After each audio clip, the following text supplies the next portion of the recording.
예, 문재인 대통령이 취임하자마자 대통령직 속 일자리위원회를 구성하면서 좋은 일자리 창출에 대한 강력한 의지를 보이고 있습니다.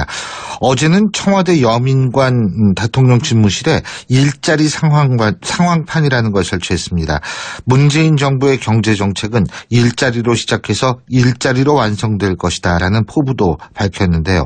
자, 과연 이번 정부에서는 일자리 문제 속 시원히 해결될 수 있을지 대통령직 속 일자리위원회 부위원장 이시죠.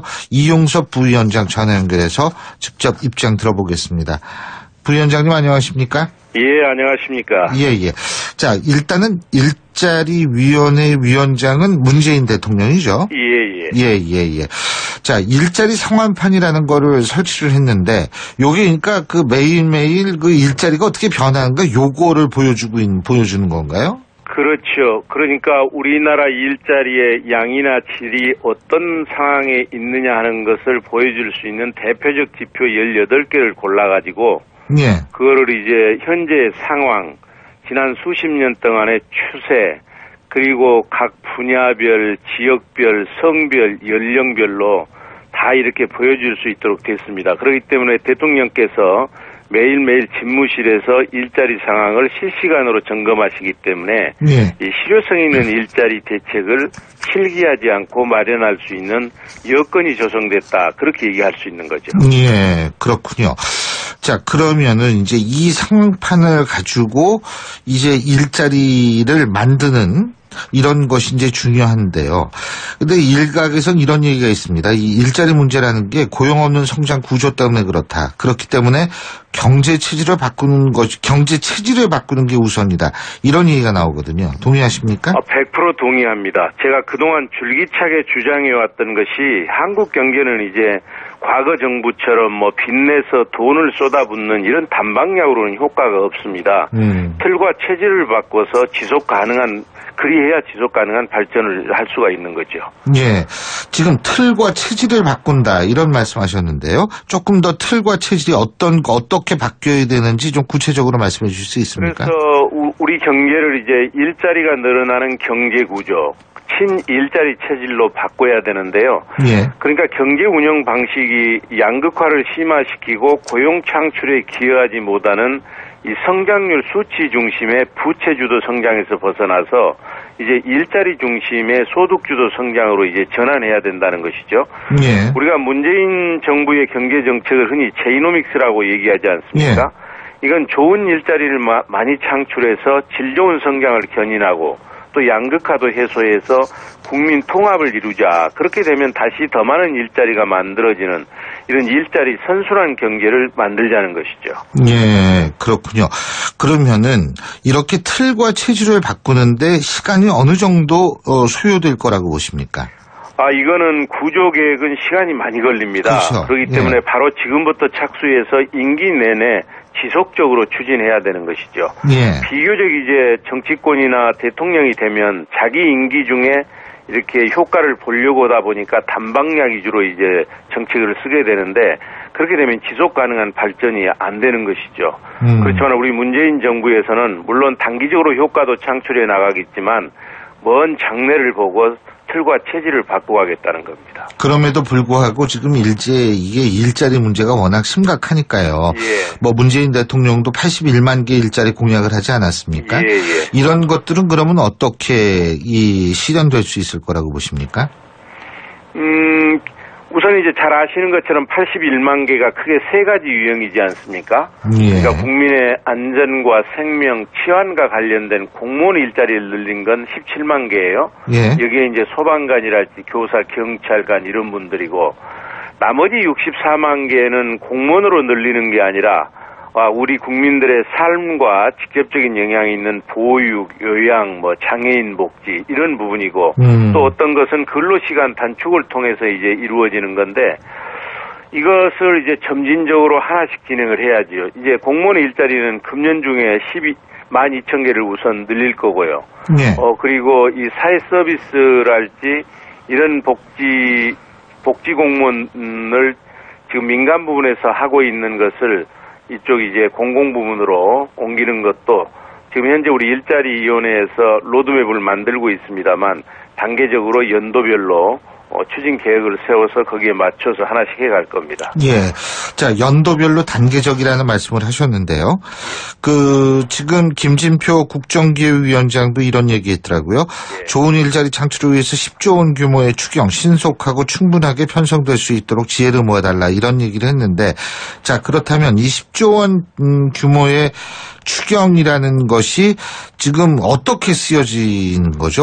이건 올해에 국한되는 거 아닙니까? 그죠? 그렇습니다. 이 예. 10조라고 하는 것은 이제 금년에 예산이 작년 말에 이미 편성이 돼 있지 않습니까? 예, 예. 근데 그 예산으로 부족하기 때문에 추가 경정 예산을 만드는 것이거든요. 예.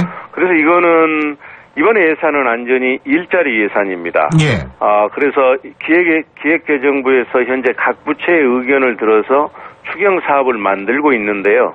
이게 이제 기획재정부와 우리 그리고 일자리위원회 또 이제 국정기획자문회의라고 있지 않습니까? 예. 이런 관련된 부서에서 협의해서 일자리 사업을 잘 만들어서 이걸 국회에 보낼 겁니다.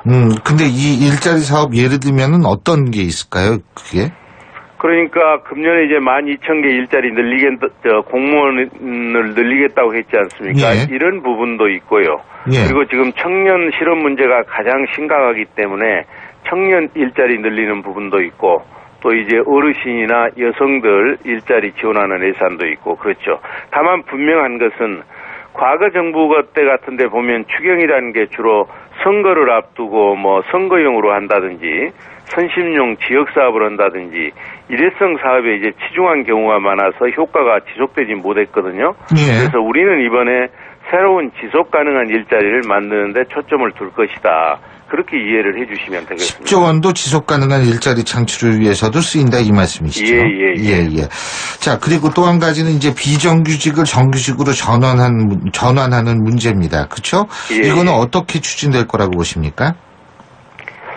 우선 공공 부분의 경우에는 얼마 전에 대통령께서 인천공항공사에 예. 가셔서 공공 부분 비정규직 제로화하겠다 이런 말씀을 하셨지 않습니까? 예. 이제 그 부분은 이제 우리 공공 부분이니까 정부가 이제 선도해서 공공 부분에서 많은 성공 모델을 만들어서 민간까지 확산을 시켜갈 것이고요. 민간 부분의 경우에는 우선 상시적이고 지속적인 업무 있지 않습니까? 이런 업무는 임시직과 같은 비정규직이 필요가 없는 거거든요. 그리고 국민의 안전과 생명에 관한 이런 일자리. 예. 이런 일자리는 법에서 비정규직을 사용해서는 안 된다는 사용 제한을 하게 될 것입니다. 예. 이제 그렇게 되면 이제 상당히 많은 성과가 창출되고 이제 여기에 해당되지 않는 그 분야에 대해서는 이거는 더 많은 검토가 필요합니다만 실태 조사를 통해서 과도하게 비정규직을 많이 쓰고 있는 그런 기업에 대해서는 부담금이랄지 새로운 부담을 드리는 방안도 검토해 봄직한 것이죠. 지금 과도하게 많이 쓴다는 거 과도하다는 기준은 뭘까요? 예, 그거는 획일적으로 얘기하기가 어렵습니다. 예. 왜 그러냐면 어떤 기업의 경우에는 제가 말씀드린 것처럼 일이 계속 이렇게 지속되기 때문에 그런 데는 이제 비정규직 사용해야 될 필요성이 거의 없지 않겠습니까? 예. 그런데 또 어떤 기업의 경우에는 하는 일 자체가 1년 내내 일이 필요한 게 아니라 중간중간에 일이 필요한 경우가 있거든요. 이런 경우는 또 비정규직의 필요성이 있기 때문에 그걸 획일적으로 말씀드릴 수는 없고 그래서 제가 말씀드린 게 하반기에 실태 조사를 정확히 파악해서 맞춤형으로 제시를 해드려야 된다. 저는 그렇게 생각을 합니다. 예, 그래서 이제 하반기 실태 조사를 하실 예정이시군요. 예, 그렇습니다. 그렇군요. 자, 또 주당 노동 시간을 68시간에서 52시간으로 줄이는 작업. 이것도 이제 일자리위원회에 시급한 과제 중에 하나죠. 그렇죠? 그렇습니다. 예. 근데 이게 사실 노동 시간이 우리나라 너무 길어요. 예. 그렇습니다. 이거 어떻게 이걸 현실화 시키실 거예요?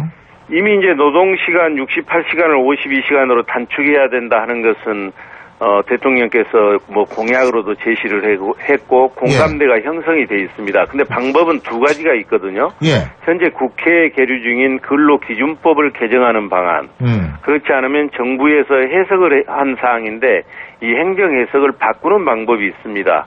이 두 가지 방안 중에서 보다 효율적이고 합리적인 방안으로 추진을 하려고 지금 검토 중에 있습니다. 예. 근데 이게 가장 중요한 것은 이제 실제로 이게 이렇게 이루어져야 된다는 부분 아니겠어요? 그죠?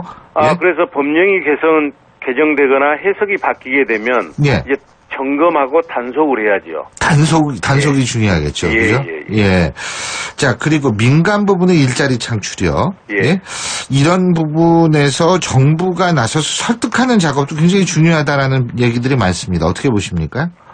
중요하죠. 정부가 왜 그러냐면 제가 모두에도 말씀을 드렸습니다만 역시 이제 양질의 좋은 일자리를 많이 창출하는 것은 정부의 역할, 민간의 역할입니다. 예. 그렇기 때문에 이 민간 일자리를 늘리기 위해서 창업도 활성화하고 중소 중견기업 중심으로 경제 정책도 바꾸고 또 다양한 지원책도 강구를 해야 됩니다. 예를 들면 우리가 고용 영향 평가제를 도입한다든지 노동 시간을 단축해서 일자리 나누기를 한다든지 또 중소기업이 청년 3명을 채용하면 1명은 정부가 임금을 3년간 지원한다든지 또 3번 재기지원 펀드라해서 창업에서 실패하더라도 다시 도전할 수 있도록 재창업 자금을 지원한다든지 이 정부 차원에서 다양한 방안을 지금 검토 중에 있습니다. 예. 지금 말이에요. 예. 이용섭 부위원장께서는 경제 전문가시지 않습니까? 예. 근데 지금 다행스럽게 세계 경제는 좀 나아지고 있다고 그러더라고요. 이게 경제적 분위기가 좀 나아져야지 이런 정책들이 또 쉽게 먹힐 수 있는 거 아니겠어요? 당연한 말씀입니다. 예. 다행히 이제 수출 같은 것은 많이 좋아지고 있거든요. 예. 근데 아시는 것처럼 옛날에는 수출이 늘어나면 일자리가 많이 늘어났습니다. 예. 그러니까 취업 유발 개수가 높았다는 얘기죠. 예. 근데 지금은 수출이 늘어나도 일자리가 늘어나지 않는 수출과 고용이 연관관계가 단절돼 버렸거든요. 예. 주로 이제 일자리는 어디서 늘어나냐면 내수, 서비스, 그리고 대기업보다는 중소기업.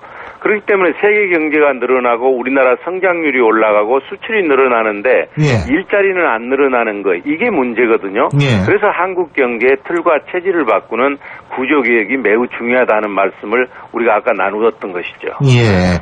그러니까 이게 또 이걸 잘 분위기를 타야겠죠. 그죠? 세계 경제가 좀 나아지고 있는 분위기를요. 예. 잘 알겠습니다. 오늘 말씀 여기까지 듣겠습니다. 고맙습니다. 예, 감사합니다. 예, 지금까지 대통령 직속 일자리위원회 이용섭 부위원장이었습니다.